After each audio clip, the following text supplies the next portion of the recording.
Now, time for the first expert I am able to introduce to you, and I'm very happy to do so, because we really can count her an expert on the subject. She started her academic career back in the 70s, and one could say she just carried on until today. And her current position is rector of the University of Münster.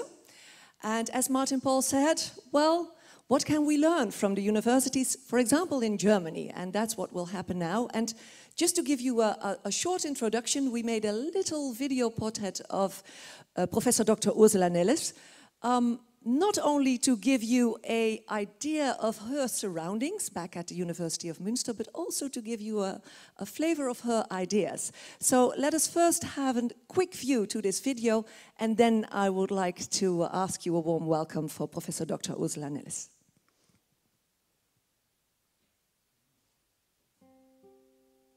There is a male culture at universities. I can see it every morning. I have to pass a long, long row of predecessors. Meetings with the male colleagues take double the time and half of the output. Those who don't want women in these positions deserve the quota. What helps young women? They need role models.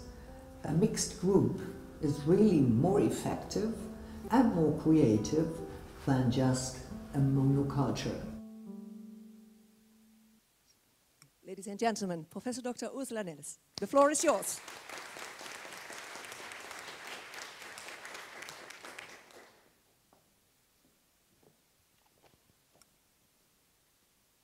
I should too.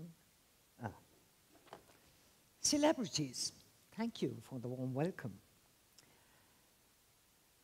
Gender equality is one of the main challenges facing European societies in the 21st centuries. The professional success of women, and especially women in academia, remains one of the main fields of social inequality in all the countries of the European Union. The normative concept of gender equity, which exists in the European societies, is contrasted by a harsh reality in which women in top-level positions are by no means a common occurrence, but rather an exception to the largely male rule. At the same time, the reform and future of the European systems of higher education are subject of national debate and high on the European political agenda. Awareness of the internationalization of European research structures and the need to render European science systems more competitive is increasing. And moreover, we cannot afford to highly educate women and then send them back to the herd, especially in front of a demographic change. When one has and should speak about a solution for a problem, it seems to be a good idea to name the problem first. And therefore, although I think that my colleague speakers will tell you more details about the current situation of women in academia, I would like to give you a rough overview. If one shall speak about a problem, one has to name it. The quota of women professors is a valid indicator for gender equality or inequality in academia. Looking at the figures in Europe, it becomes obvious that the situation in Netherlands as well as in Germany must be called substandard, meaning far below average. Where is the pointer? I think this one. You can see the Netherlands here, and you can see Germany here. This is the average level of women professors in the European universities, and you see that we range and rank substandard. This does not go back to the fact that women are underrepresented in universities at all, or might be eventually themselves perform substandardly. As you can see by the next chart, women get lost on their way to professorships. It's called the leaky pipeline, or we call it the scissors, because more recent statistics for single universities, we don't have new statistics on the federal level, show that the quota of women students is around 53%, meaning that more women than men are enrolled at universities, but the relation reverses at latest at the stage of PhD studies. What are the possible causes?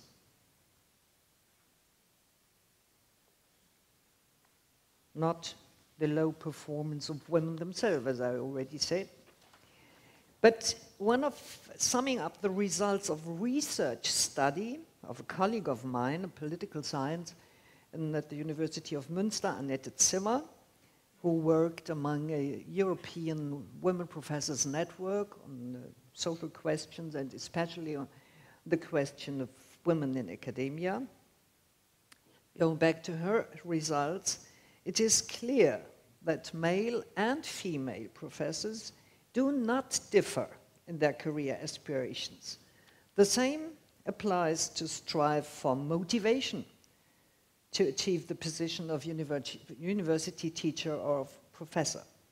Nevertheless, there are subtle or hidden forms of discrimination that women complicate the path to professorship. Unlike their male counterparts, scientists do not get the same opportunities for their career.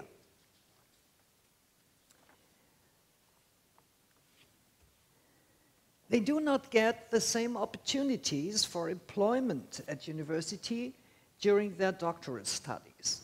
As a result of their less favorable working conditions, they do not have easy access to networks and informal groups within the research community. Due to their demanding career objective, they also do not meet the still widespread traditional image of women. Thus, they stand in sharp contrast to their male colleagues who embody the traditional male role model with their lifestyle and their family situation to a great extent. Against this background, it seems plausible that professors, women professors, unlike their male colleagues, perceive their academic environment very different and significantly more likely to suffer from stress and nervous tensions. So, approaches for solutions are necessary.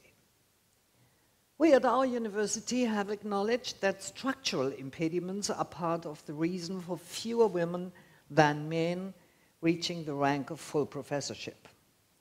As a consequence, we work to reduce the impact of those impediments with women who are currently in the system, and we work to change the system so that the impediments will be eliminated for future generations. Quotas or family friendliness or other soft measures are necessary, but they do not meet the needs of the academic system or do not go far enough. Mentoring seemed to be the most promising way to tackle the problem. Mentoring goes back to Greek history. It goes back to Mentor, who was a good friend of Odysseus, king of Ithaca. Odysseus asked him to look after his son Telemach when he himself was traveling around, and mentors should prepare Telemach to his role to be a king. So mentor was a fatherly friend giving advice and support. And mentoring, thus, is a personal relation between an experienced professional, the mentor, and a mentee who is willing to advance in his or her position. The model for a mentoring program, the model for our mentoring program was Pro-Professur, a program developed at the University of Frankfurt on the basis of an European project. I knew about this program when I was called by the Equal Opportunities Officer of the University of Frankfurt, and she told me that during the pilot phase, mentors were needed and that one of the mentees wanted me as a mentor, and she didn't dare to ask, so that she, as Equal Opportunities Officer, now tried to win me for this project. And which is rarely done by women. I immediately started to negotiate and offered her a deal. I'll be a mentor in your program if you let me take over your program for my university. And she agreed. And meanwhile, there are more than 7 universities within a network and offering such a mentoring program. So without 250,000 euro to develop such a program, I got it, and we named it differently, of course. Good copies always differ in the etiquette. Our program is named Erstklassig, which means first class. It is a scholarship program with an 18-month maturity. It is aimed to attract outstanding postdocs, assistant professors, and young assistants, junior professors from all disciplines, and offers this targeted support on the path to full professorship. The program is intended to enable the exchange of experience and transfer of know-how with experienced professors, support their own career plans, and prepare for research and management tasks. And here also the collegial consultation and networking will be promoted with other outstanding scientists. The program is announced in public at the university. You give me a sign if I'm speaking too long, yeah? I just cut on that. The deans are requested for proposals, and they look around their faculties for the most promising and outstanding young women working as postdocs, assistants, or even in the last phase of their PhD thesis. Participation is granted to the mentees after an open competitive bidding. Men,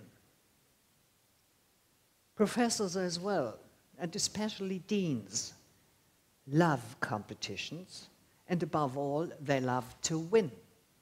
So we get more proposals and offers than we can accept. The number is restricted to 15 by reasons of organization and group interactions and so on. The mentors are recruited from the home university as well as from other universities, but also as outstanding female academics from other institutions. The program is based on 3 pillars: the mentoring, workshops, and practical training. The mentoring consists of one-to-one mentoring, meaning that one mentee has one mentor. The way they have to work together or to interact is laid down in guidelines, which I handed out to both of them.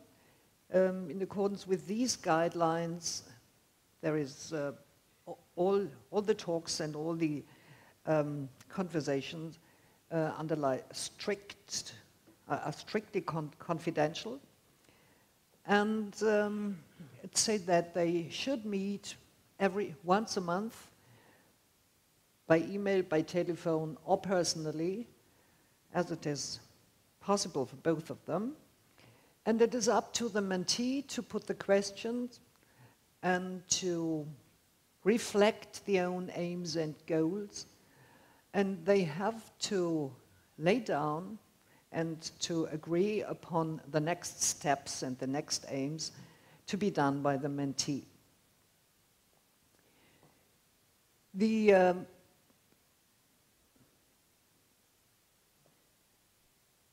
To the first pillar, the one-to-one mentoring,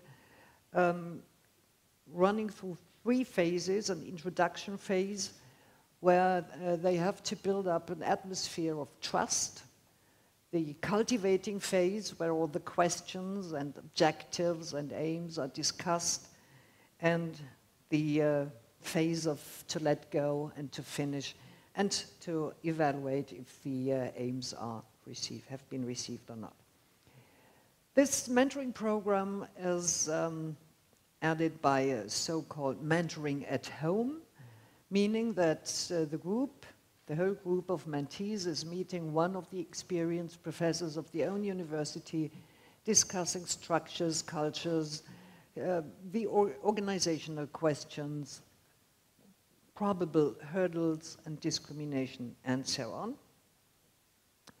The second pillar is networking. It is necessary to have a network. You can perform as well as you can. If you're silent, nobody will listen to you. So have a network and go into your own scientific community is a necessary step for habitus. As I already mentioned, Annette Zimmer found out that the causes of discrimination or for the leaky pipeline is not that women do not perform as well as men do, but the habitus is a decisive criteria. You have to speak loud, you have to take room, you have to be able to knock at the table, and so on. The habitus is a very decisive element on the way to career, and they practice it in special trainings, practical trainings and workshops. This is the third pillar: time management, writing proposals for external grants, management techniques to prepare themselves to become a professor, which does not only mean to do research in a very excellent way, but to manage a group of other researchers and so on. So that this program is, when evaluated by the mentees themselves, regarded to be absolutely helpful. I take part in this program as well by one certain module. I negotiate with one of the volunteers from the group of the mentees.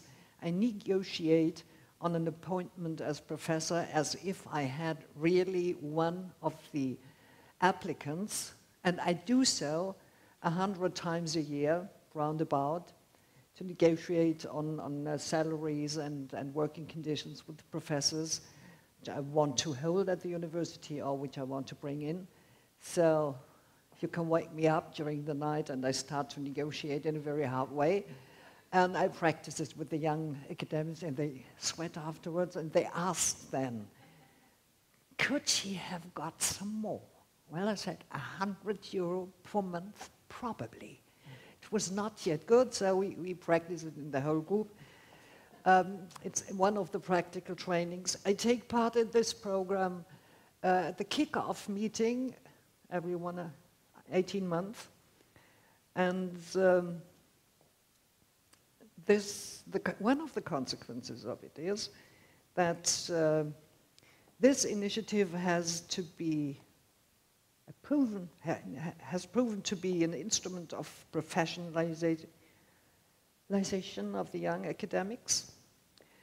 And all my male colleagues do not longer regard this program as a helping program, as a supporting program for those in need, but it is seen as an instrument and a mention of excellence to be accepted in the program. And therefore, the departments love this program as well. They love it to have won the competition, and it's absolutely standard at the moment that all the deans who proposed one of the mentees to this program take part in the final ceremony when the certificates are handed over to these mentees. And let me tell you personally that the first mentee, which I mentored, who I mentored, was really a problem. She got 4 calls at the same time when she finished, and the program was already over. She asked me to continue to mentor her, to coach her, because 4 negotiations at 4 different universities in order to get the best chair in her field seemed to be a little bit challenging, and we did so, and we won, of course. Thank you so much. Thank you so much. Thank you so very much, Professor Ursula Nelles, for giving an insight in this inspiring mentoring program, which might be the solution to repair the leak in the pipeline.